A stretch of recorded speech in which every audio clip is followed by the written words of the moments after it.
Gerai, pradedam posėdį. Nenori nieks. Dabar Kristina.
Labą dieną.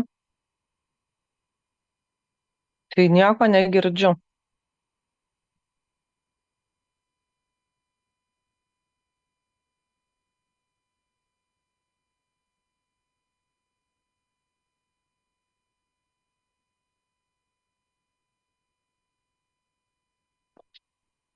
Alio.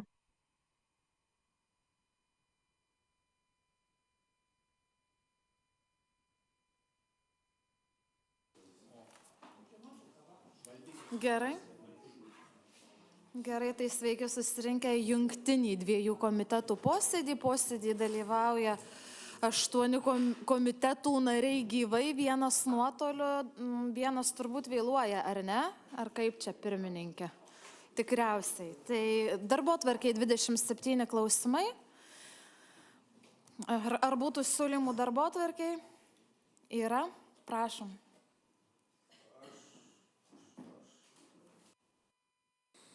Aš norėčiau paprašyti išbraukti iš darbotvarkės 3 ir 4 klausimus, kuriuos sprendžiamas kamerų perdavimas. Tiesiog peržiūrint projektus dar vis dėlto manau, kad ten šiek tiek painiavos paskui bus buhalteriškai, kadangi neskubus klausimai, tai laisvai galima atidėti ir pasitaisyti.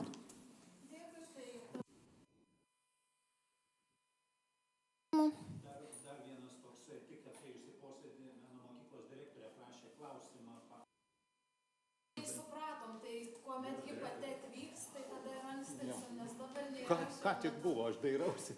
Neliko. Gerai, tai gali. Pritarėm darbotvarkei ir nuo pirmo klausimo pradedam dėl viešosios įstaigos Tulpės sanatorijos 23 metų metinių finansinių ataskaitų rinkinio audito pranešėja, savivaldybės gydytoja Eglė. Labą dieną visiems. Tulpės sanatorijos direktorius pateikė dokumentus, kuriuose viešų pirkimų pagrindų yra atrinkta audito įmonė, kurie už 2024 metus atliks finansinių ataskaitų rinkinio auditą. Šie pirkimą yra įpareigojusi atlikti savivaldybės taryba, nes dar 2015 metais buvo toks sprendimas priimtas, todėl prie šio sprendimo projekto yra pridėti viešų pirkimų dokumentai ir apklausos pažyma. Audito kaina 4235 eurai bus apmokama iš Tulpės sanatorijos lėšų. Ta pati audito įmonė nelaimėjo, nedalyvavo konkurse, ar kaip čia? Nedalyvavo, matėm, kad tikrai kaina išaugo, ar būtų kitų klausimų? Laimėjo auditą mažiausią kainą pasiūlys įmonė, tai turbūt bendrų sutarimų galim pritarti projektui. Taip, palinkėti direktoriui sėkmės, ačiū, kad atėjot. Antras klausimas dėl pritarimo Birštono savivaldybės ir Kauno regiono savivaldybių susitarimams. Sveikatą stiprinančio Kauno regiono darbo grupė parengė susitarimus, kuriais siekiama sveikesnės ir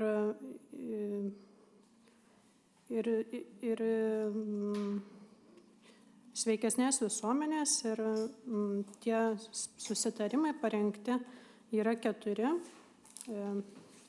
Jais siekiama plėtoti defibriliatorių tinklą, sporto ir laisvalaikio infrastruktūrą priartinti prie bendruomenės narių, taip pat sudaryti žemėlapį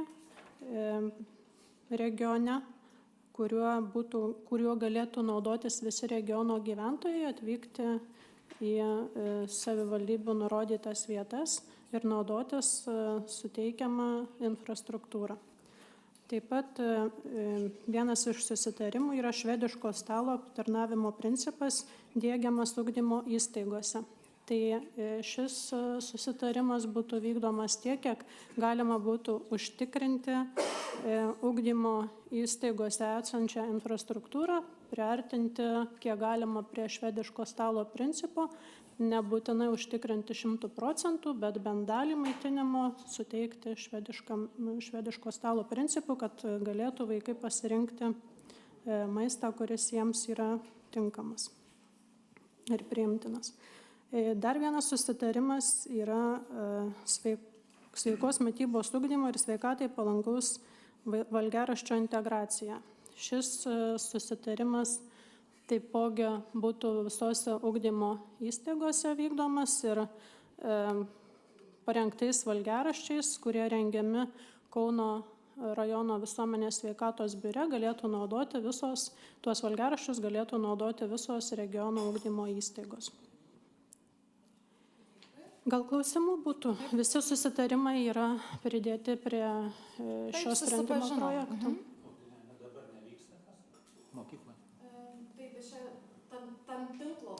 Taip, iš dalies vyksta ir defibriliatoriai pas mus irgi, kaip matėte, yra steigiami prie sporto sveikatingumo centro, viešai prieinami ir prie viešosios bibliotekos. Tai tiesiog pagal susitarimą Birštono savivaldybėje tokių defibriliatorių turėtų būti mažiausiai 2. Tai mes jau susitarimo šias priemonės kaip ir įvykdėm. Tačiau kitose savivaldybėse taip nėra, o susitarimas viso regiono savivaldybėms yra taikomas. Pinigų reikės? Ir reikės, ir nereikės. Sprendimo pačiam projektui nereikės, bet susitarimo priemonėms, kaip yra aiškinamajame rašte esu išdėsčius, kad ateityje susitarimas gali reikalauti finansų, tai vienintelis, iš kur bus finansuojama, tai iš savivaldybių biudžetų. Galima, aš dar tiesiog pridėsiu, kad tai atsiranda galimybė rašti įvairius projektus ir bendradarbiavimo projektus. Tai čia kaip šaltinis ne vien savivaldybės biudžetas, bet iš tikrųjų yra galimybė formuoti veiklas ir prašyti paraiškas įvairias, nedideliems projektams, pavyzdžiui, arba bendrus kažkokius. Tai neužkerta kelio projektų rašymą. Aš turiu klausimą, galiu paklausti? Taip. Ten apie maitinimą, jeigu gerai išgirdau, dabar jau gal kokie 4 ar 5 metai darželėje, kiek žinau, vyksta tas popieriuje toks teisingas kalorijų skaičiavimas, kur ten vaikams su koše, pavyzdžiui, agurkai duodami ir taip toliau. Tai kuom dabar čia skiriasi šita naujovė nuo tos, kuri jau yra įgyvendinta su kalorijų mažesniu skaičiavimu ir produktų derinimu? Ir antras mano klausimas, tai jeigu švediško stalo principas mokykloje, tai jau yra apgalvota, tai kaip atsiskaitimas bus ir kaip tos kiekius suvaldys mokykla?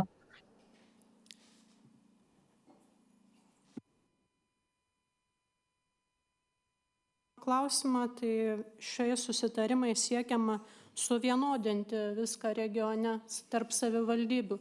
Tai kaip ir minėjau, vienose jau galbūt dalis šių susitarimų yra įgyvendinta, tačiau kitose ne. Tai tikslas yra, kad visose vyktų tiek valgiaraščiai būtų tie patys naudojami, tiek švediško stalo principas diegiamas. Daugiau mažiau jis ir pas mus jau yra įdėktas ir, kaip sakot, daržovės vaikai gali ir pasirinkti, tačiau kitose savivaldybėse arba ne visose ugdymo įstaigose tai yra taikoma. Tai susitarimų tikslas yra suvienodinti sąlygas. O tai palaukit, o kas bus tas, kaip čia, generalinis, prie ko vienodinsimės? Mes būsim ir Kaunas prie mūsų vienodinsis, ar mes prie Kauno, ar bus kažkoks visuomenės sveikatos centras kaip generalinis vienodintojas? Kas tas bus vienodintojas? Sveikatos biuras ruoš valgiaraščius, jeigu kalbam konkrečiai apie valgiaraščius, ir naudojamas visose ugdymo įstaigose. Ačiū. Dar papildyt, matau, norit, ar ne? Tiesiog pakomentuoti šiek tiek antrą klausimą, kad pagal šitos susitarimus, juos priėmus ir būtų kuriama ta techninė bazė to švediško stalo principų dėgymui. Nes ten ne tik keli pasirinkimai, bet ir, kaip ir sakėt, tarybos narė gerbiama Jurgita, kad tas kiekių skaičiavimas, apskaitos įvairios, nes kaip tik dabar ir gaunam tokių tiekėjų pasiūlymų, kaip kokios yra programos būtent tų kiekių skaičiavimui, kalorijų, visų ten tų sudėtinių dalių, tai aš taip čia tiesiog savo nuomonę reiškiu, kad kartu būtų galima dėkti ir techninius dalykus, techninius sprendinius, būtent to švediško stalo dėgymui. Bet tai vėlgi, kaip sakau, atsiranda galimybė rašyti įvairius projektus, ieškoti finansavimo ir bendrai visam regionui ir tiesiog dirbti tuo klausimu. Tai čia toks trumpas komentaras. Ačiū. Aš galvočiau, kad mes dabar priimam teorinį sprendimą, teorinį. Praktikoje vis tiek bus visur skirtingai ir kaip ten kam bus, taip ir padarys. Teorinį galim priimti, viskas tvarko. Svytai. Sakykime, yra ta sveikatos stiprinančio regiono darbo grupė ir jinai parengė tuos susitarimus. Sakykime, jau šnekėta ir kolegijoje, apie tai šnekėta ir merų darbo grupiai. Kai kurios savivaldybės pažengė žymiai priekyje yra, kai kurios yra atsilikę. To švediško stalo principas mūsų gimnazijoje yra taikomas nuo šitų metų rugsėjo mėnesio, nes ir konkursas, kai vyko maitinimo, vienai sąlygų buvo, kad būtinai, kad būtų švediško stalo principų organizuojamas maitinimas. Ten praeitais metais truputėlį iš dalies buvo, ne tik tai daržovės, salotas galima buvo naudoti. Taip. O šis metais visiškai yra šitas įvykdyta ir viena tokių sąlygų dėl šito sutarimo jau vykta. Toliau dėl defibriliatorių, čia tas žodis labai sunkiai tariasi, yra savivaldybės pagal gyventojų skaičių įsipareigoja turėti tam tikrą kiekį šitų aparatų viešoje erdvėje, kad gyventojams arba svečiams galima būtų jas pasinaudoti esant ištikus bėdai. Mes jau atitinkam šitus reikalavimus ir tas kiekis šito aparato jau yra pas mus. Aišku, yra galimybė ir noras turėti jų daugiau viešoje erdvėje, nes jeigu mes pažiūrėsim, sanatorijose yra po keletą jų, PSPC yra, kultūros centre yra, viešoje erdvėje prie daugiafunkcinio centro ir prie bibliotekos jau yra, norėtųsi dar vieną pastatyti prie seniūnijos, sakykime, vienkiemėje. Tai čia tikrai tas dalykas bus padaryti, bet mes šitą sąlygą pat jau įvykdė ir šitos čia, kiekvienais metais yra tokia visuomenės sveikatos rėmimo programa. Ir mes iš tos programos jau 2 metus skiriam tam tikrą sumą pinigų šito aparato įsigijimui. Aš manau, kad mes tą padarysim ir kitais metais. Ir tikrai bus galimybė pastatyti dar vieną aparatą, kurio galėtų pasinaudoti. O dėl valgiaraščio, tai norėtųsi, kad tas valgiaraščias būtų irgi taikomas viso regiono savivaldybėm. Tai visuomenės sveikatos biuras tą dalyką ruošia ir tas dalykas bus daroma. Tai mes jau pažengiai į priekį, mes esam toliau negu šitie susitarimai. Galim bendrų sutarimų pritart projektui. Dėkui. Vykdymą visų, kas užsiima tą kontrolę. Kauno regiono darbo grupė. Ir dar noriu paminėti, kad šie susitarimai numatyta įgyvendinti iki 2027 metų. Kiekvienas susitarimas turi savo procentinį vertinimą. Tarkim, kiek daugiausiai kalbėjom čia apie valgiaraščius, tai valgiaraščius numatyta iki 2027 metų rugsėjo 31 dienos įdiegti 50% Kauno regiono ugdymo įstaigų. Klausimai visi jūsų? Taip? Taip, dėkui. 5 klausimas dėl naudojamų ne pagal paskirtį apleistų arba neprižiūrimų patalpų ir statinių sąrašo patvirtinimo pakeitimo. Pranešėjas Gintautas Žilės. Šio sprendimų projekto esmė yra gautas prašymas, kreipimasis išbraukti iš apleistų statinių sąrašo Basanavičiaus aikštėje 2 esantį pastatą restoraną. Kai jie kreipiasi ir projekte aiškinama, jie atitinka 9.4 aprašo papunktį, ten kalbama apie rengiamus teritorijų planavimo dokumentus. Šiai dienai veikia jau ir aprašo 9.3 punktas, kuris sako, kad kai yra gautas statybos leidimas neseniau kaip prieš pusę metų, tai jiems spalio 29 buvo išduotas jau statybos leidimas šitam pastatui.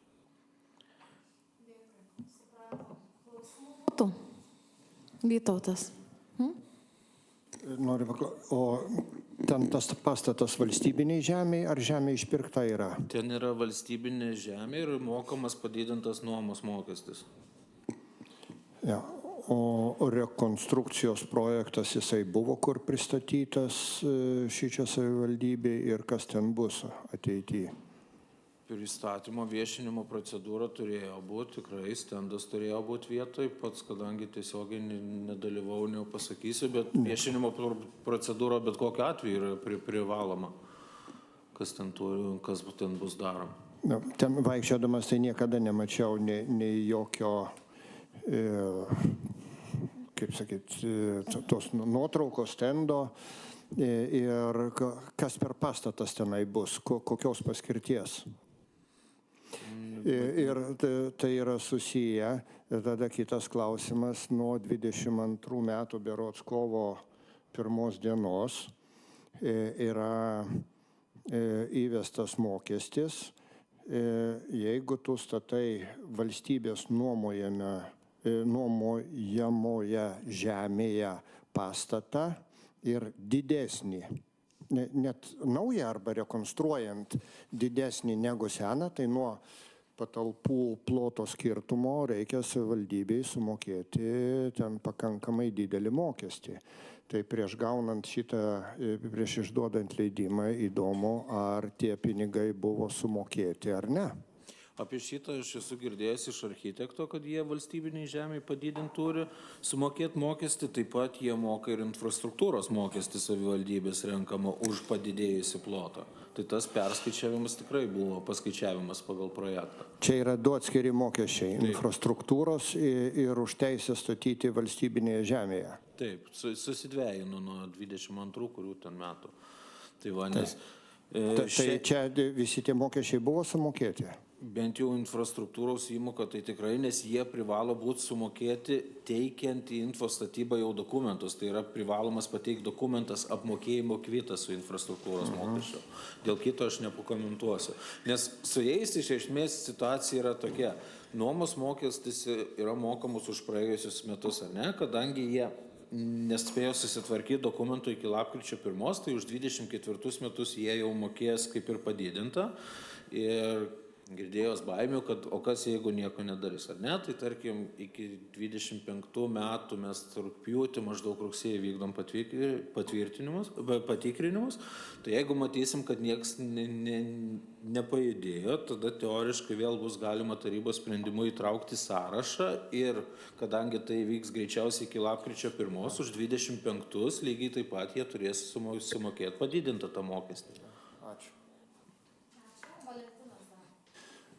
Jau į pirmą mano klausimą atsakė, kadangi Vytautas užklausė, aš prisimenu, kad kai atsidarė šalia dabartinė lauko kavinaitė, įvyko ten irgi nesusikalbėjimas tarp šio objekto ir gretimo dėl komunikacijų privedimo. Buvo bandyta bendrai, po to nepavykus susikalbėti atskirai darė. Kaip dabar, jeigu jau statybai išduotas leidimas, kaip su būsimom komunikacijom, nes kiek žinau, pasijungimas lyg buvo planuojamas iš Basanavičiaus aikštės. Ten mes savivaldybė irgi turi savo projektą tiek fontanų, ten pagerinimas aikštės, kaip koreliuojasi projektas su mūsų šiuo projektu, gal galit pasakyti?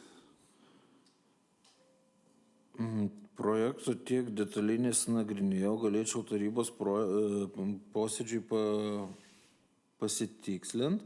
Aš kiek atsimenu, iš aikštės pusės buvo numatyta tik tai vandens tiekimo pasijungimas ir vandentiekio trasa yra pakankamai ar tai po šaligatviu Basanavičiaus aikštės, kad kiek atsimenu pirminį projektą, ten labai daug aikštės netgi nereikėtų pažeisti, norint pasijungti prie komunikacijų, bet galiu pasikelti, atsinaujinti žinias dėl tų inžinerinių tinklų būtent. Bendru sutarimu dėl sąrašo pakeitimo pritart. Galim. 6 klausimas dėl kelių priežiūros ir plėtros programos finansavimo lėšų Birštono savivaldybės valdomiems vietiniais reikšmės keliams paskirstimo 24 metais sąrašo patvirtinimo pakeitimo. Kasmet tvirtinamės kelių priežiūros programos lėšas skirtas keliams remontuoti. Iš esmės sudaromas prioritetinis sąrašas, pagal jį patvirtinamos lėšos ir sudaroma finansavimo sutartis.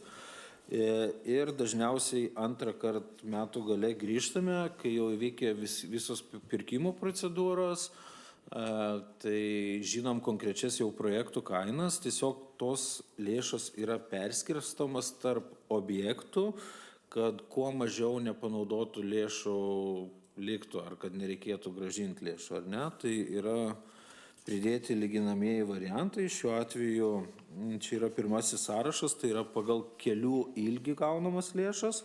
Tai sumažinama šiek tiek, ne šiek tiek, 60 000 nuimama nuo Vaižganto gatvės ir skiriama Silvanavičiaus gatvės darbams šito projektu. O apie kitą gal paskui pasakosiu, arba galiu iškart, kadangi apie tą patį.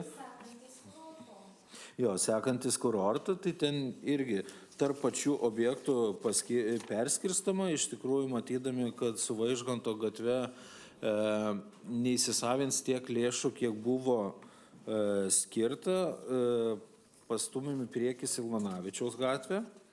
Yra atliktas jau pirkimo procedūros šiandien šviežiai, dar gal rezultatų iki galo neįvardinsiu, nežinau, ar jau viskas patikrinta. Bet planuojam šiemet dar sutvarkyti Silvanavičiaus gatvę. Tai yra prie mineralinių vandenų ir prie vandentiekio viršui, kur yra gilesni pagadinimai, ten būtų storesnis sluoksnis asfalto atnaujinamas, o visa gatvė 4 cm sluoksnis uždedamas naujas, nes ta gatvė yra asfaltas suaižėjęs, suskeldėjęs ir tikrai pagal apkrovas ilgai jau jinai nelaikys, tai šiek tiek pastumėm į priekį. Ir ko jūs dar nematot, šiek tiek turim pataisimą 7 tarybos sprendime, tai yra Tulpių gatvės darbų suma sumažinta būtų 6100 eurų, tai yra iki 112 tūkstančių eurų, o Vaižganto gatvės tada tai 6000 padidintume. Tai yra tiesiog dėl to, kad tai yra jau Tulpių gatvės paskutinis atsiskaitinimas ir pirminiam variantiniai buvo įvertinti 6100 eurų, kurie yra skirti mažai architektūrai, tai yra suolai, šiukšliadėžės. Šitų dalykų iš kelių plėtros programos lėšų negalima finansuoti, jos bus apmokėtos iš savivaldybės biudžeto lėšų. Tai toks 6000 permetimas dar vienas gausis. O bendroji sumoje, kaip ir planuojam, viską įsisavinti ir pinigų tikimės, kad nereiks atiduoti atgal. Savo abu klausimus apžvelgiai, tiek 6, tiek 7. Ar būtų klausimų, kolegos? Aš norėčiau paklausti, ties tuo keliu, čia kur yra BR 004, privažiuojamasis kelias iš Kėvonių kapinės, mes turėjom praeitais metais jau jį išbrauktą, mes šiais metais irgi išbraukėm. Čia yra privažiavimo kelias link Kėvoniškių kapinių. Mes esame iš tikrųjų šiek tiek užstrigę su projektavimu, jeigu konkrečiai, kaip žinot, rengiama pačių kapinių projektas, kaip jos bus rekonstruotos, padidintos, ir to paties projekto apimtyje buvo sprendžiamas ir privažiavimo kelio rekonstrukcija, ką ten reikėtų padaryti. Ir iš esmės projektas priėjo iki ekspertizės ir ekspertizė vis dėlto davė pastabų ir liepė atskirti kelią nuo kapinių, tai yra vietoj vieno projekto padaryti 2 projektus, ar ne? Tai mes jau kaip ir tikėjomės, kad šiemet pradėsim, ten buvo numatyta pinigų, ne tiek daug pinigų numatyta, bet pradžią jau tikėjomės, bet va dėl to perprojektavimo, tai tikrai į kitus metus čia viskas nusikels ir šiemet jau nieko nepavyks, nes dar teigiamos ekspertizės išvados neturim, o vietoj vieno padaryti 2 projektus, vis dėlto užtruks laikė dar šitas reikalas. Paklausti nuo Vaižganto gatvės, Vytauto gatvės gabaliukas, čia link Kęstučio gatvės. Per susirinkimą ten buvo iškeltas klausimas ir logiška, kad tą gabaliuką reikėtų sutvarkyti dabar, kad nereiktų paskui važinėti per Vaižganto gatvę. Ar išspręstas šitas klausimas ar ne? Neišspręstas dėl tų pačių projektavimo problemų. Tai tiek Vaižganto gatvėje labiausiai stabdė ir stabdo ESO reikalai, tiek su Vytauto gatvė iš tikrųjų yra pastrygę būtent ESO dalies projektų dalis ir ten dar neturim iki galo visų dokumentų, kad mes pradėtumėm. Plius susiskaidyti tą gatvę reikėtų, tai yra idėja gera, taip, iš praktinės ūkiškos pusės tikrai, kad paskui nevažinėtum, reikėtų ir tą galiuką daryti, bet tiesiog iš biurokratinės pusės jau nesigaus šitas sprendimas. Ir dar vienas klausimas, irgi buvo klausimas dėl greičio ribojimo infrastruktūros tokių elementų Vaižganto gatvėje, nes ten kai gyveni, tai tikrai yra pagrindinė gatvė važiuojant link Nemuno, greičiai yra pakankamai dideli. Ar numatot kažką daryti ar ne?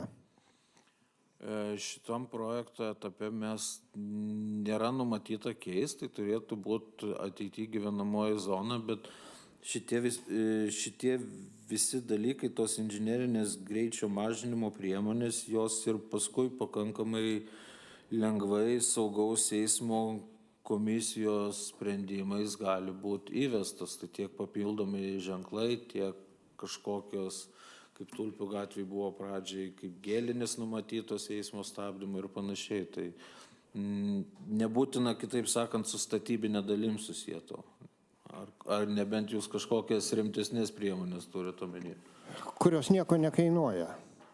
Paprasčiausiai sankryžose padaryti kalniuką. Tai yra, papildomai viena, ten galbūt mašina žvyro ar skaldos. Ir ties kiekvieną sankryžą padarai kalniukus ir iš karto greitis mažėja. Jūs turite omeny visą sankryžą pakelt, ar? Nu, ar sankryžą, ar prieš sankryžą, keliose vietose. Čia tik tai toks nedidelis pakeitimas susijęs su kelių šimtų eurų klausimas. O ženklai jie niekada nuo greičio nestabdo. Tol, kol nebus greičio matuoklių, tai čia... O čia labai paprastai įsivaizduoju. Nedidelį kalniuką padarė ir pastatė ženklą. Ir viskas, greitis automatiškai mažėja. Nedidelis kalniukas nesigaus vien iš to, kad tai yra trinkelės, o ne asfaltas. Tu tiesiog fiziškai negali, nebent va visą sankryžą kelt, bet čia reiktų tada jau su inžinieriais pasiieškoti sprendimų. Techninių klausimų čia net nėra. Iš trinkelių gal dar net lengviau padaryti negu iš asfalto. Bet jeigu, gerai. Jeigu kelias trinkelės iškelsi, ta prasme, jas fiziškai labai greit išjudins ir reikia tada arba didesnį plotą, kaip iškylę perėją daryti, arba visą sankryžą, ko gero, bet inžinieriam klausimas tada. Šituo klausimu su statybininkais susitarti ir padaryti, tengi nereikia tos didelio tarpo. Yra gal 6 metrai, 6-7 metrai, kur ir nuolydis labai nedidelis. Ne, tai viskas gerai, tada projektuotojams bus perduotas klausimas ir su inžinieriais pasišnekėsim, ką galima pasiūlyti. Kol dar nevėlu.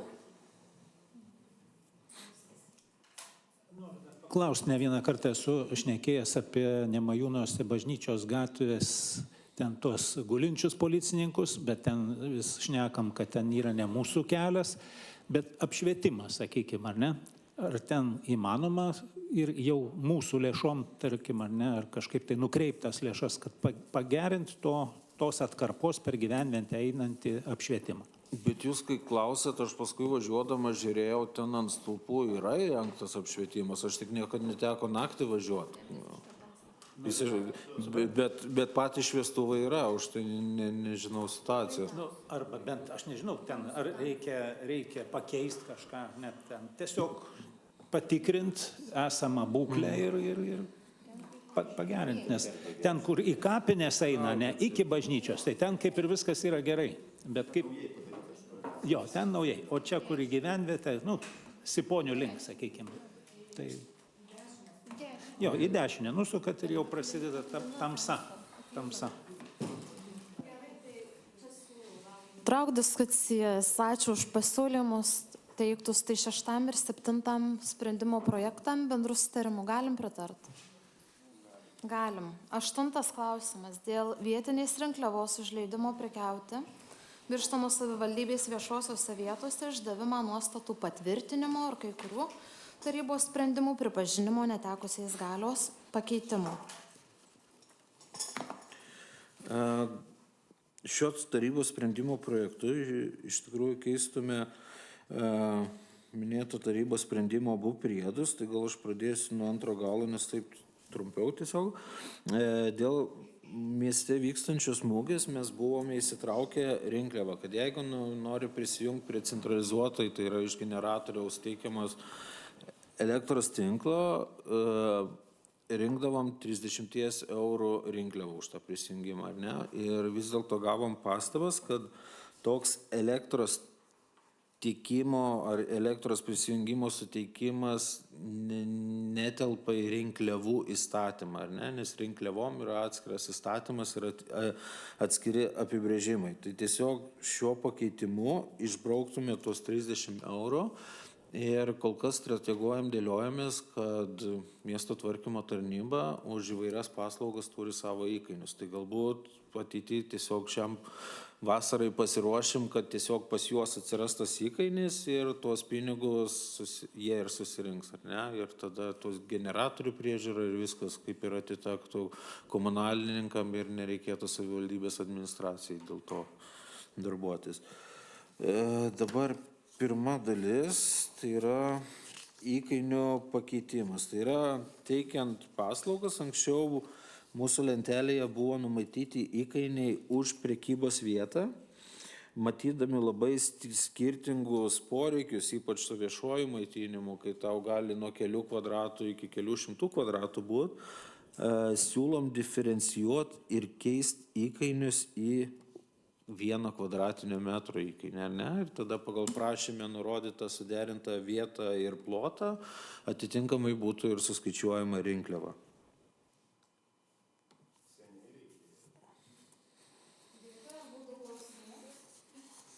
Nėra, galim bendru sutarimu pritart. Galim. 9 klausimas dėl prekybos. Viešosiuose vietose taisyklių ir leidimų prekiauti savivaldybės viešosiuose vietose išdavimo tvarkos aprašo patvirtinimo pakeitimo. Šio aprašo keičiam atskirius punktus, keičiam, naikinam.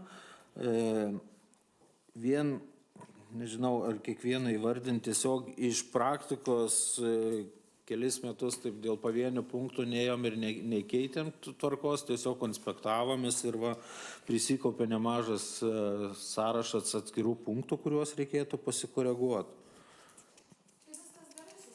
Neskaitykit tų punktų. Ar būtų norinčių paklausti, kad pakomentuotų? Nėra, tai nežinau, jeigu siūlymų nėra bendrų sutarimų, galim pritart. Galim. 10. Dėl vietinės rinkliavos užleidimo prekiauti, teikti paslaugas pramoginiais įrenginiais išdavimo nuostatų patvirtinimo. Su pramoginiais įrenginiais irgi yra tas pats, vietoj vietos siūlom įsivesti įkainius pagal kvadratinius metrus. Tiesiog, kad kiekvienas galėtų pasiimti tiek, kiek reikia kvadratų jam ir atitinkamai darbuotis. Ir dar 1:30 šiandien gavom pastabą iš vyriausybės atstovo, kad turėtumėm pasikoreguoti, tiesiog įgarsinsiu 15 punktą, kuriame rašėme, kad vietinės rinkliavos surinkimą kontroliuoja administracijos biudžeto ir apskaitos skyrius ir savivaldybės kontrolės ir audito tarnyba. Vis dėlto pagal vyriausybės atstovą ir pagal vietinių rinkliavų įstatymą kontrolė, tai yra kontrolės ir audito tarnyba, ar ne? Tai biudžeto ir apskaitos skyrių iš šito punkto turim išbraukti. Jie nepyksta, ne? Jie vykdo, o nekontroliuoja surinkimą. Dėl projekto ar klausimų būtų? Nėra. Bendru sutarimu pritarėm. 11 klausimas dėl savivaldybės žemės ūkio rėmimo fondo nuostatų pakeitimų. Labai trumpas projektas, tai iš esmės išplečiama, kas gali gauti paramą. Ir gal tik tai įgarsinsiu, kadangi neišplėsta aiškinamajam rašte, kad išlaidų apmokėjimas galimas iki 50%, neviršijančių nuostatų 40 punktą numatytos sumos. Tai kas nežėjo, tai įgarsinsiu, kad tai yra neviršijant 700 eurų per metus yra. Nors ir kelis kartus metuose galiu kreiptis dėl skirtingų, tai tiek dėl žemės ūkio technikos, seminarų ir panašiai kompensavimo, bet bendrai neturėtų viršyti 700 eurų į metus. Pritariam, ko gero, bendru sutarimu. 12 klausimas dėl savivaldybės biudžeto sudarimo ir vykdymo tvarkos aprašo patvirtinimo pranešėjo Ona Grigonienė. Labai dažnai keičiamas šis įstatymas ir mes privalome keisti savo tvarką. O šiuo sprendimu keičiasi, kad ne įstaigų vadovai tampa, bet asignavimų valdytojais būtina pakeisti, būtinai mūsų tvarkoje. Tai būtent 10 punkte mes nurodome. Taip pat atsirado prievolė, kad tvirtinsime biudžetą 3 metams. Tai būtent 13.5, 13.51, 13.52, kad bus numatyta metų 25 ir dar numatyta, ką darysime 26 ir 7 metais. Taip pat keičiamas 23.1 punktas. Buvo numatyta, kad prieš 15 dienų galima tarp ketvirčių perskirstyti mero potvarkių, dabar nemažiau kaip 10 dienų yra toks patikslinimas, o visa kita faktiškai išlieka kaip buvo. Bet kadangi asignavimų valdytojai, ne įstaigų vadovai, jie tampa kaip ir asignavimų valdytojais, bet pavadinimas turi keisti. Tiesiog labai kažkaip keičia dažnai. o visa kita niekas nesikeičia. Pritarėm. Pritarėm bendru sutarimu. 13 klausimas dėl skolų pripažinimo beviltiškomis jų nurašymo apskaitos ir inventorizavimo tvarkos aprašo patvirtinimo. Taip, pirmiausia, dėstomoje dalyje noriu leisti, kad leistumėte išbraukti būtent inventorizacijos taisyklės patvirtintas 99 metais. Jos nebegalioja šiuo metu, tai kad jas iš dėstomosios dalies išbraukti. O šiuo sprendimu, kadangi atsiranda iš tikrųjų, kad bankrutuoja, numiršta, nėra galimybės įsieškoti, turime teismų sprendimus, kad jau tos skolos tampa beviltiškos, tai kad galėtų ir savivaldybės administracija, bet kitos biudžetinės įstaigos taip pat vadovautis šiuo aprašu, nurašyti iš apskaitos į užbalansinę apskaitą ir panašiai. Tai va prašome patvirtinti šį beviltiškų skolų aprašą. Mano klausimas, kam reikalingas toks aprašas, jeigu yra buhalterinės apskaitos įstatymas ir ten parašyta, kas yra beviltiška skola ir kaip tu jas gali nurašyti. Labai gaila, kad mes negalime vadovautis, nes mes kitaip turime eiti į savivaldybės tarybą. Ir kitų tarybos sprendimų, būtent gruodžio mėnesį, mes turime tokių skolininkų, kur teiksime, tik tarybos sprendimų galime į beviltiškas skolas iškelti. Matote, yra teismo sprendimai, tai aš nežinau, kaip čia. Taip, aš suprantu, bet ne viena savivaldybė tą tvarką pasitvirtinusi, tai nėra tik mes. Taip, yra. Tai todėl numatė, kad iki 300, kad neįti į tarybą, o kitas jau taip. Sutarimu galim pritart. Pritarėm. 14 dėl tarybos 12 metų dėl vietinės rinkliavos užnaudojimas Birštono kurorto vieša infrastruktūra pakeitimų.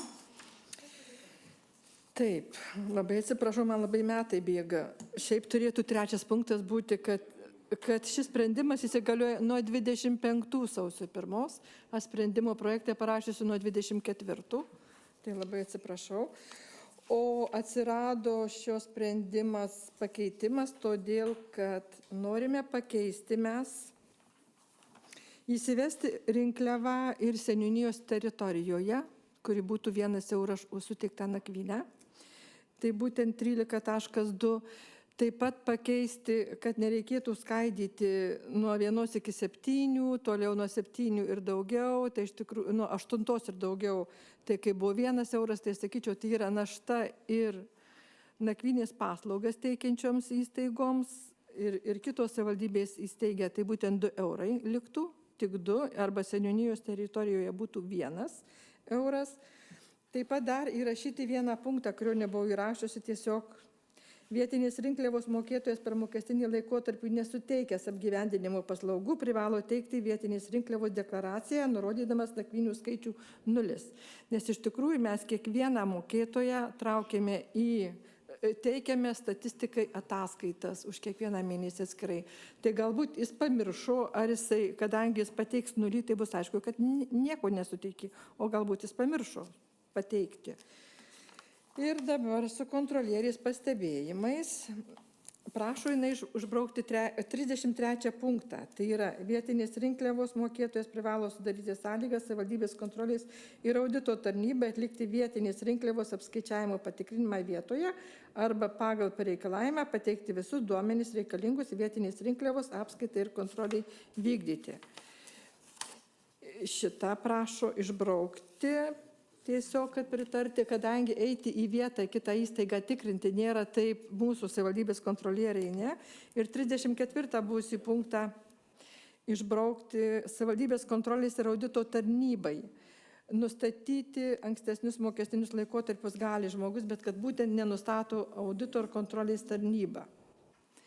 Tik tai priekėto žodžius. Ir aišku, keičiasi pats pavadinimas. Šiuo metu jisai skambės ne kurortinė rinkliava, bet tai bus vietinė rinkliava. Kaip aš čia dabar? Taip, keičiasi visi pavadinimai ir pati deklaracija keičiasi ir pavadinimas. Ir jisai keičiasi, kadangi reikia vadovautis rinkliavų įstatymu. O rinkliavų įstatymas jisai apsprendžia pavadinimą. Ir tada tai yra tik vietinė rinkliava, bet ne kurorto ar panašiai, kadangi jau apima ne tik kurortinę vietovę, bet visą savivaldybę, tai ir tampa vietinė rinkliava už naudojimas į viešąją turizmo ir poilsio infrastruktūrą. Tai būtų tokie keli keitimai. Man truputį dabar susijaukė, kad mes, kai yra siūloma išbraukti tuos 2 punktus, tai reiškia visiškai be kontrolės lieka ir nes šiaip yra kontroliuoja 27 vietinės rinkliavos rinkimą kontroliuoja savivaldybės kontrolės ir audito tarnyba, bet jeigu vietoje nebus patikrinimų, ar tai atitinka, ar teisingai, ar nes, kiek suprantu, tai apgyvendinimo paslaugas teikiantis turėtų pildyti žurnalus ir kaip kitaip patikrinsi, ar einamų momentų tikrai tiek yra apgyvenančių to, ar ne, tai nelabai suprantu, kaip ta kontrolė tada vyks. Ne, iš tikrųjų tai nėra paprasta. Ar nuėję į bet kurią sanatoriją, ar mes galėsime patikrinti, kiek šiuo metu yra jų, šiaip faktiškai paėmus. O pas privatininką, tai mesgi negalėsime įeiti į vidų be prokuroro sankcijos, patikrinti, ar šiuo metu pas juos gyvena, ar, taip, ir kontrolierė sako, aš neturiu teisės neiti ne pas vieną gyventoją į vidų. Tai todėl jinai siūlo, kad jinai, aišku, jinai ima deklaracijas, apmokėjimus ar panašiai, bet tikrinti viduje nesutinka. Taip, tai va tiesiog, va tik būtent tas, o kad surado, tai būtent, kad gali rasti nebūtinai kontrolierį, tai tame 34 tik išbraukėme žodį, kad buvo parašyta savivaldybės kontrolės ir audito tarnybai. Ir mes patys nustatome kartais, neteisingai sudaugino ar ką nors ir jie patikslinta tas deklaracijas. Tai būtent tik to žodžius. Bet nustačius tas pradėtų 34 punktas, nustačius ankstesnių mokestinių laikotarpių deklaracijų pateiktų duomenų netikslumus, jie per 1 mėnesį turi teisę patikslinti. Va, tik tokios yra kontrolierės pastabos, o jinai ir dabar tikrina visus, davė visus bankų dokumentus ir jinai tą daro. Į vietą. Komitetas. Taip, čia tiesiog. Tai va būtų tokie. Dėkui, galim bendrus sutarimus su pakeitimais pateiktam sprendimo projektui. Ačiū ir jūsų visi klausimai. Taip, ačiū labai. Taip, dalyvauja jau posėdėje meno mokyklos direktoriai. Gal jūs norėtumėt, kad jūsų klausimą, nes girdėjau sekretoriate prašymą, kad svarstyti anksčiau. Ar galėtume ir direktorę išleisti? Jūs ateikit arčiau. Tai būtų, aš pagarsinsiu 26 klausimas dėl Birštono meno mokyklos nuostatų patvirtinimo. Noriu pasakyti, kad atsitiko taip, kad valstybės atstovas klaidą atrado, vyriausybės atstovas klaidą atrado ir dabar vedėja tvarko, tai tiesiog gal palaukime vedėjos. Gerai, tai ačiū labai, atsiprašau labai. Viskas tvarkoja. Gerai. Nežinau, kad jau vedėja dabar taisys. Labai rimta. Gerai, tai tada grįžtam ir būtų 15 klausimas dėl savivaldybės tarybos kolegijos sudarimo, pripažinimo netekusių galios. Pranešėja Aušra Slavinskienė. 23 metais, gegužės 5 dienos sprendimu TSE 98, Birštono savivaldybės taryba buvo patvirtinusi kolegijos sudėtį. Tai dabar reikia tą sprendimą pripažinti netekusių galios dėl tokios priežasties, kad vietos savivaldos įstatymas numato įgaliojimą, kad kolegiją tvirtina meras. tai tiesiog meras savo potvarkiu patvirtins kolegiją. Kolegijos sudėtis neturėtų keistis, nes vietos savivaldos įstatymas nepasikeitė. Tai praktiškai bus tik tai formalumas, pertvirtinta kitų teisės aktų. Supratom. Galim bendrų sutarimų. Pritarėm 16 dėl delegatų Lietuvos savivaldybių asociacijos suvažiavimus pakeitimo.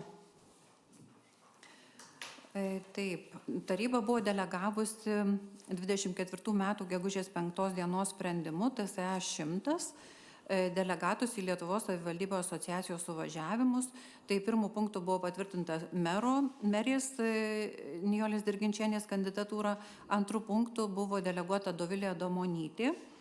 Tai siūlome antrą punktą papildyti, kadangi taip atsitinka kartais, kad tas deleguotas atstovas negali dalyvauti, tai kas dalyvautų, jeigu jis negalėtų dalyvauti. Tai siūloma įrašyti kažkokią pavardę dar į šitą tarybos sprendimą.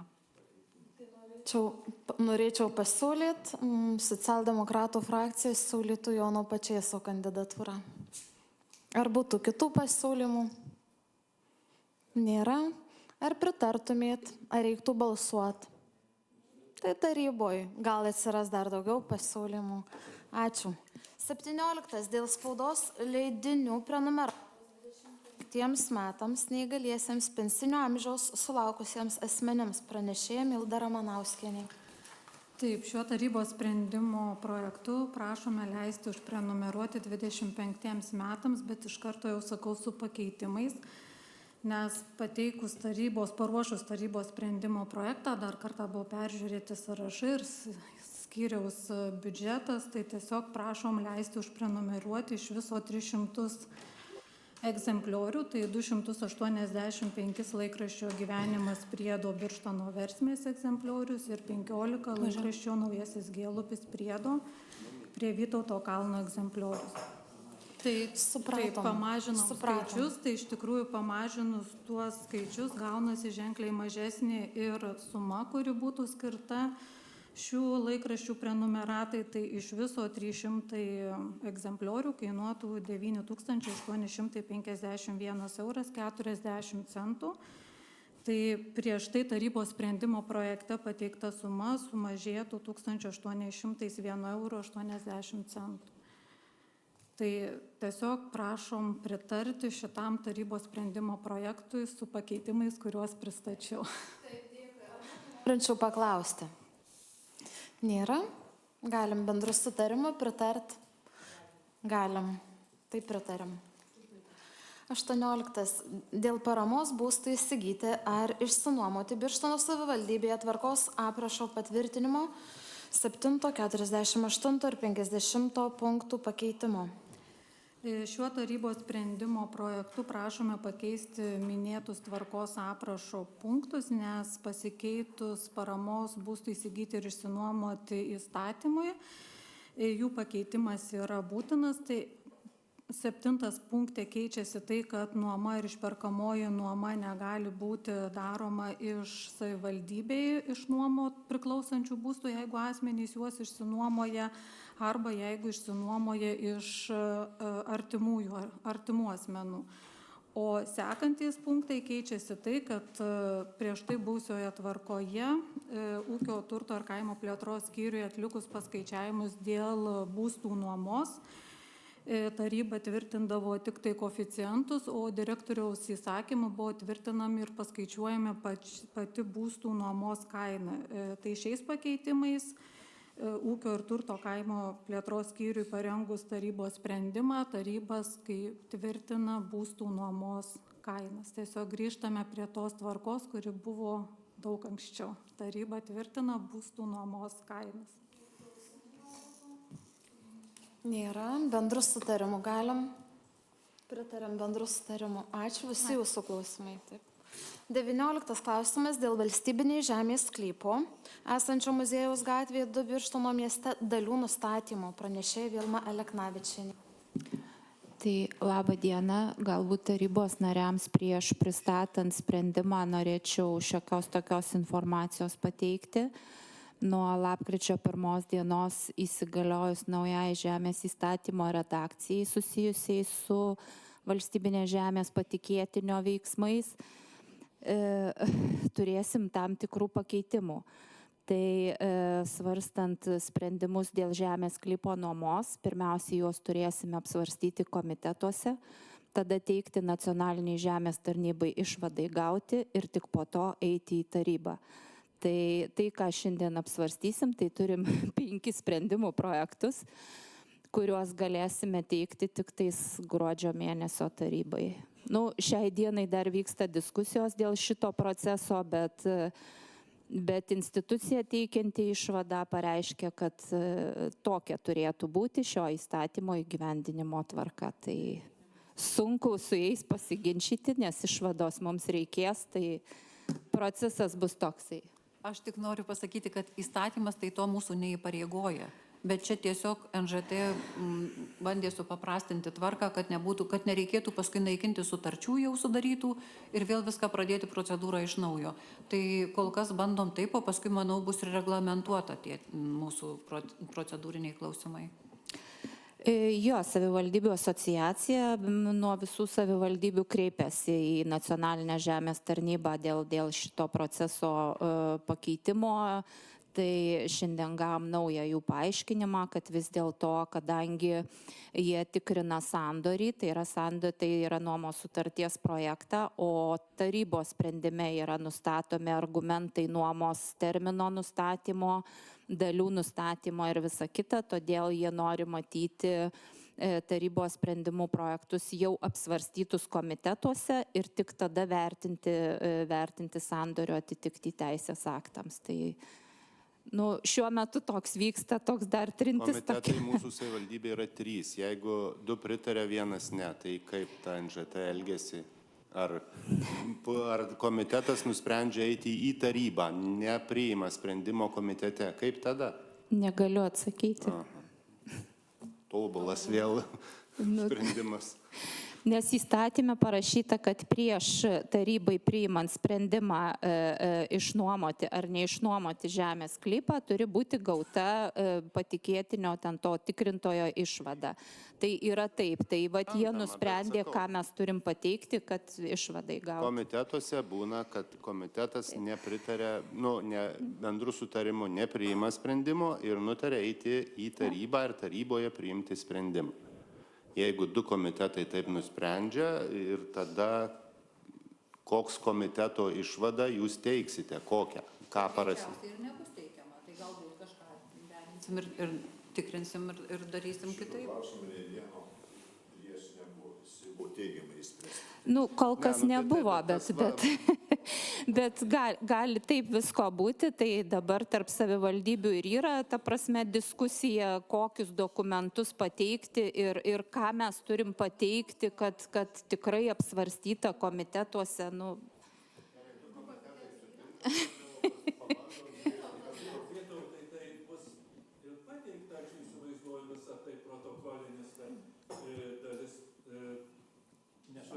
Dalis ne, o jau jie kaip sprendimo priėmėjai jau nuspręs, kurią pusę. Taip, ir čia įsispręs, čia nieko.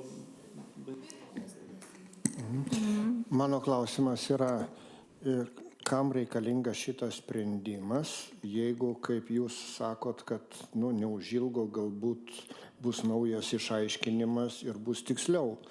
Ir tai susiję, ar tai nesusiję su tuo, kad dabartiniai gyventojai nemoka žemės mokesčio? Ar čia, kad nustatyti pagal tą kiekvienam būtui, koks žemės mokestis reikalingas? Taip, ir su žemės mokesčiu yra susiję ir su, sakykime, pateiktų prašymų nagrinėjimu yra susiję. Ir jeigu mes viską perkelsim į kitus metus, tai mums reikės viską perdaryti. Todėl, kad nuo sausio 1 dienos keisis žemės sklypo rinkos vertė, kurią patvirtins sausio 1 dienai ir tada visas nuomos sutartis reiks perdaryti iš naujo. moka žemės mokestį. Šiuo metu mokėjo nuomos mokestį vystytojas, kuris jiems pardavė tuos butus, nes jo nuomos sutartis dar nebuvo nutraukta toje dalyje. Dabar mes nutraukiam nuomos sutartį buvusiam vystytojui ir išnuomojam tas dalis naujiems butų savininkams. Ir ten visi butai yra išparduoti. Tikrai visi. Ir senai. Tarimo 19 klausimui pritarti. Tai dabar tie visi 5 nuo 20, ko gero. Taip. Muziejaus gatvėje 2, Birštono mieste nuoma. Taip, tai yra skirtingi savininkai ir atskiri sprendimai. Tai va ir buvo dalys dabar, dalių nustatymų. Dalių nustatymą bendrų sutarimo pritarėm. Tai 20 klausimas nuoma. Tai jo, visi 5 eina identiški sprendimai, tai yra to paties žemės sklypo, pagal tas nustatytas dalis išnuomojame atskiriems butų savininkams. Ten tiesiog yra 8 tokie nameliai kaip kotedžai, žinot, čia apie mutą, tai ten po 2, kai kur po 4 butus. Nėra, galėtume tada bendrų sutarimų pritart. Galėtume. Ačiū. Baigtas posėdis beveik. 26 klausimas. Grįžtam. 25 Lopšelio darželio Giliukas. Nuostatų patvirtinimas. Pranešėja Jolita Jablonskienė.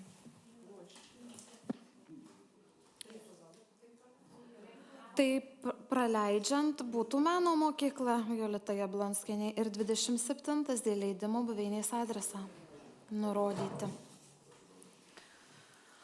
Tai gal tada 27 pristatysiu tada, tai kreipėsi į savivaldybės administraciją mažoji bendrija Finekspertas spalio mėnesio 21 dieną su prašymu leisti nurodyti savo buveinės adresą savivaldybei priklausančiausiose pastatuose. Tai šiuo tarybos sprendimu siūloma leisti šitai mažai bendrijai, kuri užsiima ir nori Birštone vystyti finansinių paslaugų verslą, teikti konsultacijas tiek individualiems asmenims, tiek ūkininkams, tiek padėti su deklaracijom, tiek organizuoti ir prisidėti prie apskaitos tvarkymo įmonių. Tai prašytume tarybos leisti tą adresą nurodyti Birštono turizmo pastate.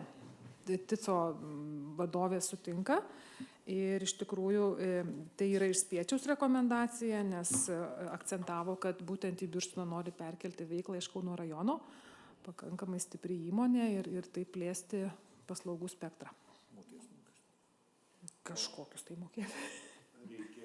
Reikėtų mokestį jau imti už šitus registravimus, jau kiek mes čia pritarėm ir dykai. Gerai, pasiūlysim tada dydį. Tai aš panašiai, Vytautas klausė, norėjau paklausti, o tai tik adresas, ar čia nori ir fizinį? Ne, fizinio tai nėra vietos. Tai tada nelabai kaip Birštone kreipsis birštoniečiai kokiu tuo adresu, jeigu nebus atstovo jokio. Tik online. Online. Nežinau, kaip pasakysiu. Aišku. Elektroniniu būdu. Trumpai. Adresą nurodo kaip buveinės adresą, o susirašinėjimo adresą, tai jie paprastai nurodo kitą jau, tai gali taip būti. Bet tai dar Birštonui kokia nauda? Darbuotojai dirba, mokesčius moka ten, kur jie dirba. Tam mieste nebūtinai Birštone, ne? Birštono gyventojai dalį. Taip, tai kokia čia tada esmė ir prasmė to viso prisiregistravimo įmonės Birštone. Tai įmonė gaunasi Birštono savivaldybėje. Tai tam tikri mokesčiai atsiranda Birštono savivaldybėje. Bet jeigu joje dirba darbuotojai, jie sėdi Kaune ar Klaipėdoj, debesyse, kaip sakoma, ir dirba klaipėdiečiai, tai jie kokia... Tai tada keliaus pagal gyvenamą vietą. Taip, pagal deklaruotą gyvenamą vietą mokesčiai, tai čia tos naudos. Jokios. patikslinti, tai kokia nauda, kad tą adresą. Jeigu iš vis jokios naudos, tai Vytautas labai teisingai sako, reikia apmokestinti.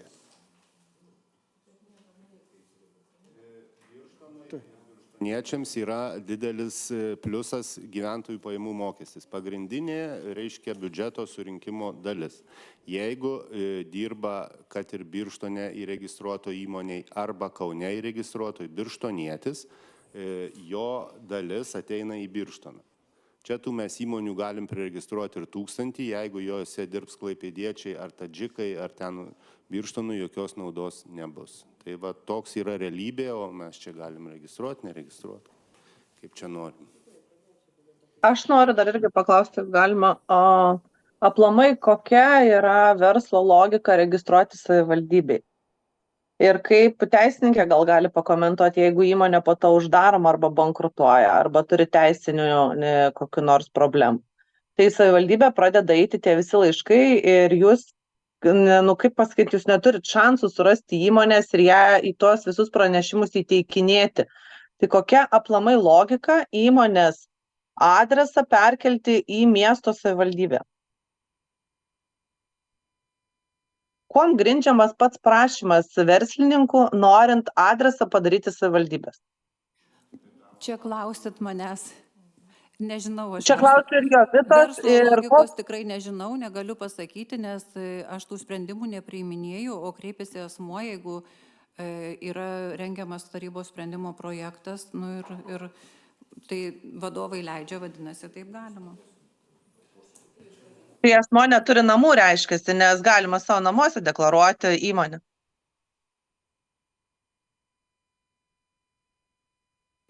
Vienas dalykas, tai mes turim spiečių, kuris irgi šitoj srity veikia ir tas naujų įmonių auginimas, pritraukimas yra irgi vienas iš tokių spiečiaus tikslų, dėl ko ir buvo dirbama šią linkme.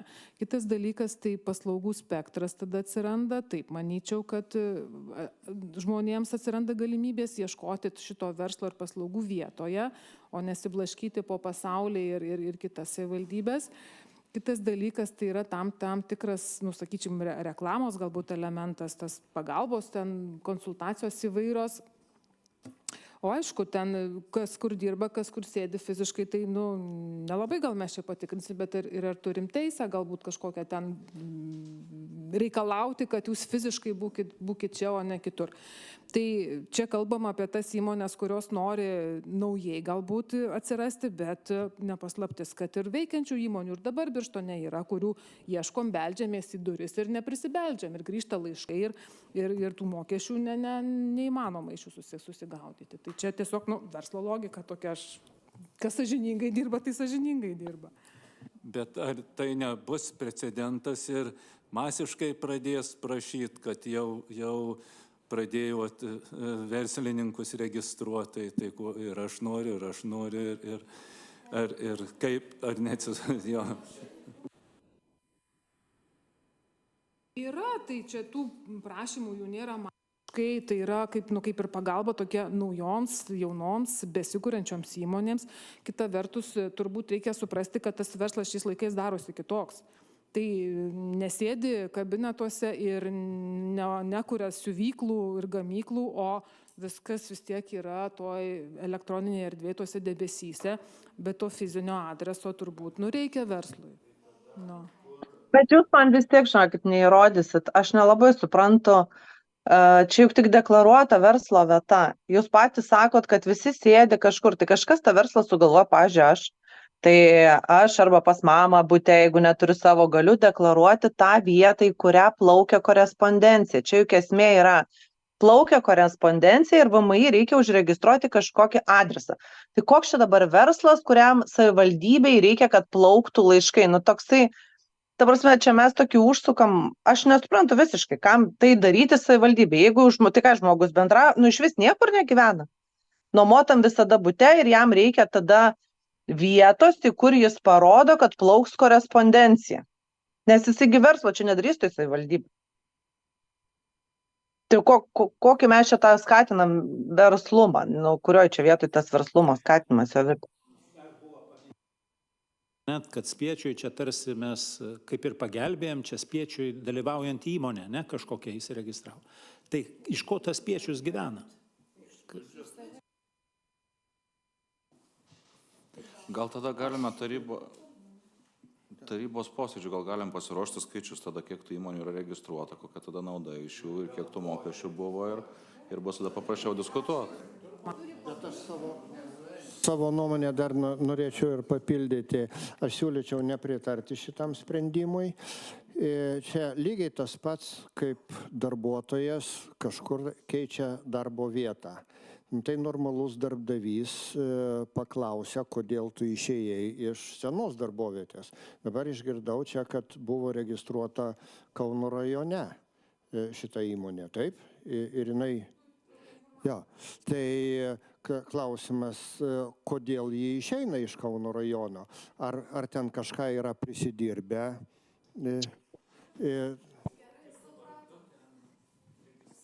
Spręsim. Pasiruoškite informaciją, tą papildančią spręsim tarybos metu. Dėkui. Gerai. 25 darbotvarkės klausimas dėl Birštono Lopšelio darželio Giliukas nuostatų patvirtinimo, pranešėja Jolita Jablonskienė. Tai šiuo tarybos sprendimo projektu prašoma patvirtinti Birštono Lopšelio darželio Giliukas nuostatus.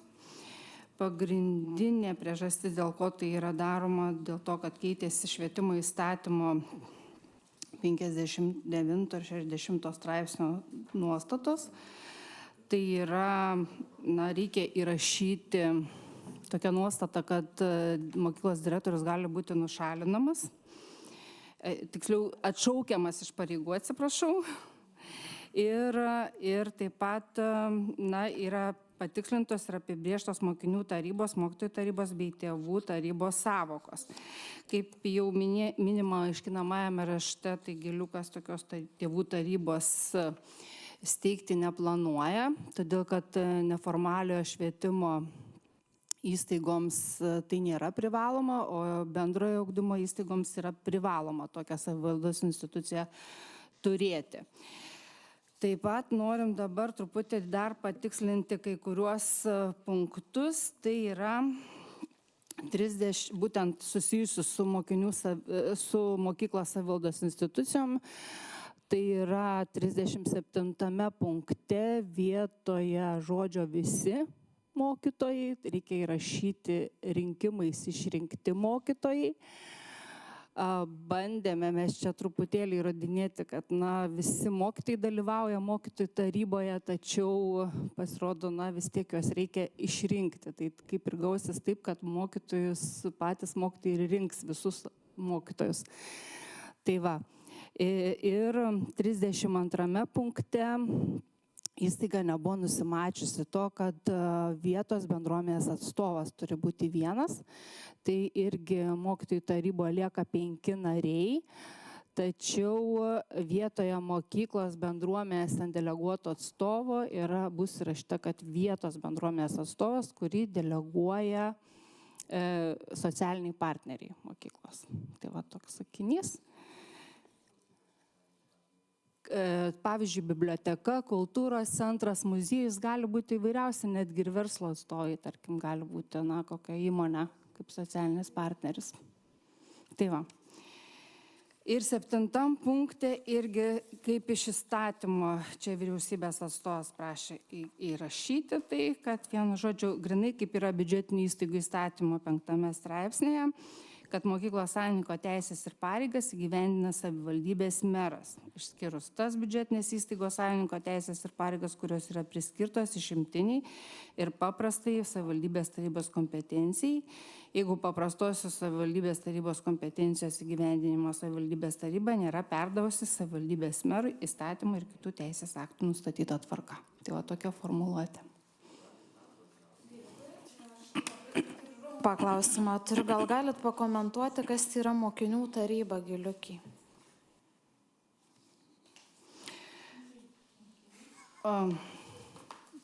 Nežinau, galbūt tada atsitiko korektūros klaida, jeigu Giliukė tokie dalykai liko.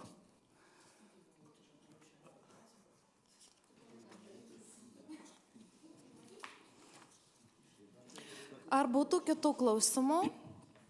Aš dar noriu paklausti, ką reiškia direktorius atšaukiamas iš pareigų. Tai jis neturi terminuotos darbo sutarties? Jis gali būti atšaukiamas dėl tam tikrų priežasčių, kurios yra nurodytos švietimo įstatyme. Nu, ta prasme, paaiškinkit man nuostatą. Jeigu darai nusikaltimus, arba, nu, ten nenusikaltimus, jeigu blogai vykdai pareigas, nu, ten bet ką pažeidai, ten to įstatymo dalį, tai tu ir taip esi atleistas. Kokiu būdu, kaip čia pasakyti, kada taikomas atšaukimas iš pareigų? Tai švietimo įstatymai yra numatyta tada, šis atšaukimas taikomas, kada asmuo praranda nepriekaištingą reputaciją arba paaiškėja, kad dalyvaudamas viešame konkurse vadovo pareigoms eiti, nuslėpė ir pateikė tikrovės netitinkančius duomenis, dėl kurių negalėjo būti priimtas į vadovo pareigas. O tai tada, nu gerai, atšaukimas, tai čia atleidimas iš darbo, tai jam galioja darbo kodekso visos nuostatos kaip atleidime, ar atšaukimas iš darbo turi kokį nors kitą išaiškinimą dėl išeitinių kompensacijų, atleidimo tvarkos ir taip toliau. Čia gal galėtų teisininkai pakomentuoti šitos dalykus.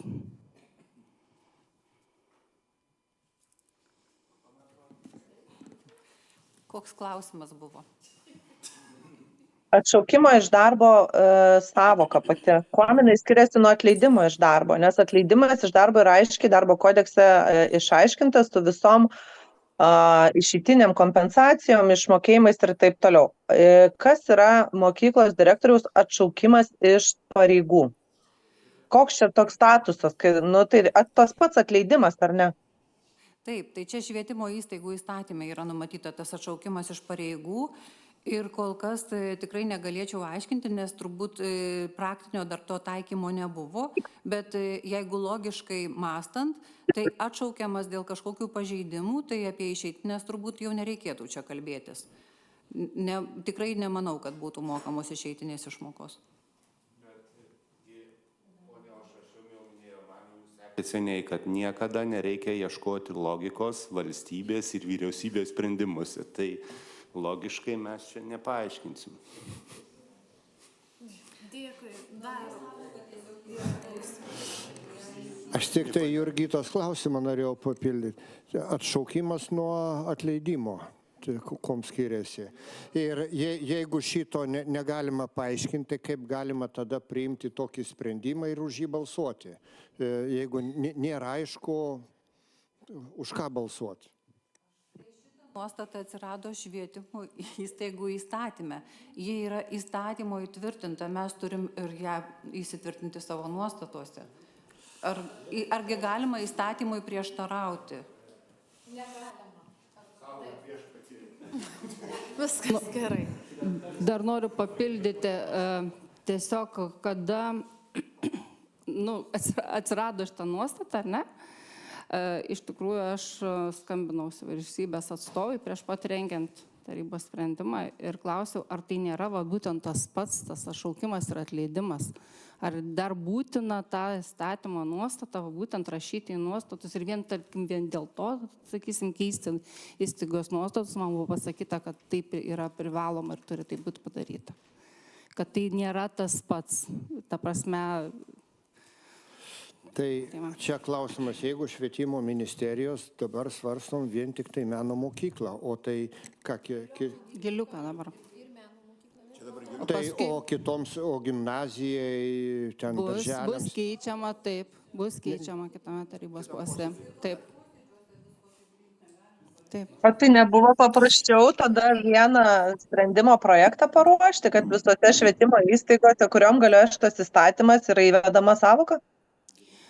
Yra individualūs nuostatai, o įstaigos yra skirtingos ir koreguojama tuo pačiu ir kiti dar dalykai, tiesiog irgi. Siūlyčiau tada šitą klausimą atidėti sekančiam posėdžiui kartu su kitų švietimo įstaigų, kad turėtumėt paaiškinimą, nes dabar tai nežinau, už ką balsuoti.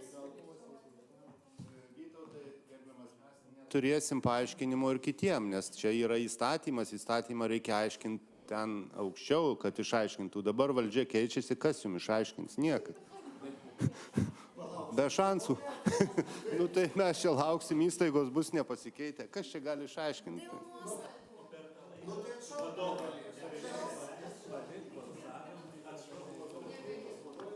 Gerai, yra siūlymas balsuoti taryboje, bet iš tikrųjų klausimas pristatytas, tikrai nesiūlom išbraukti iš darbotvarkės. Jei bendrų sutarimų negalim pritarti, balsuosim taryboje. Taip? Galim ir bendrų sutarimų. Ar galim bendrų sutarimų? Tai pritarėm nuostatų patvirtinimui, bet balsuosim taryboje. Paskutinis 26 dėl meno mokyklos nuostatų patvirtinimo. Taip, tai šiuo tarybos sprendimo projektu prašoma patvirtinti Birštono meno mokyklos nuostatus. Nuostatai buvo gana jau senai tvirtinti, tai yra 2012 metais buvo atliktas vidaus auditas ir buvo viena iš rekomendacijų būtent pakeisti nuostatus, taigi jie buvo peržiūrėti ir pakeisti.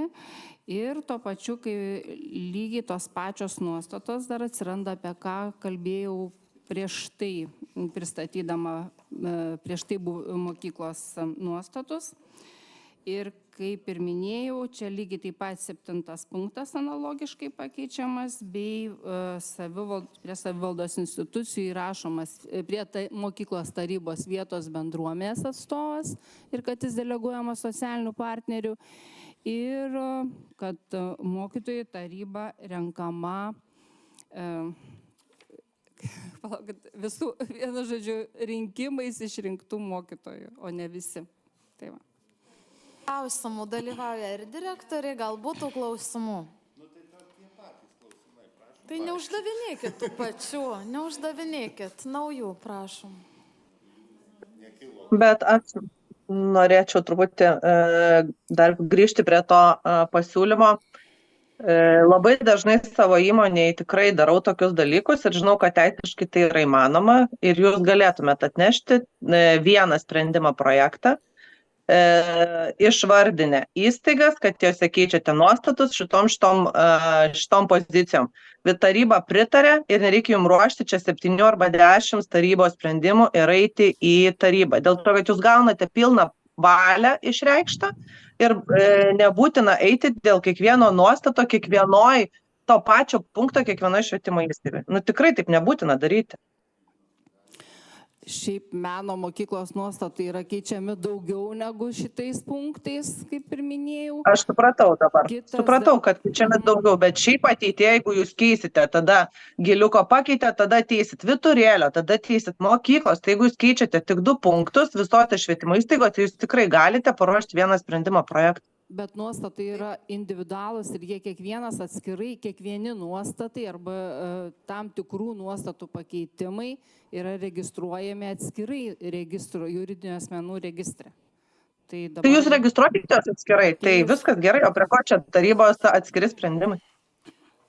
Taip, yra tokia teisinė tvarka ir teisinės procedūros, kad nuostatai turi būti tvirtinami tarybos sprendimu ir nuostatai yra kiekvienos mokyklos individualūs, jie ne vienodi, tiesiog nešabloniški. Tai kaip mes galim pakeisti vienu tarybos sprendimu visus nuostatus. Tai tiesiog būtų nelogiška, registrų centras neužregistruotų mums tų nuostatų. Galim, pritarėm. Ačiū, direktorė. Baigtas posėdis. Jeigu... Tai gal jau ne... Nežinau, kieno iniciatyva šitas padarytas bendras posėdis, bet aš noriu pasveikinti iniciatorius, kas taip sugalvojo.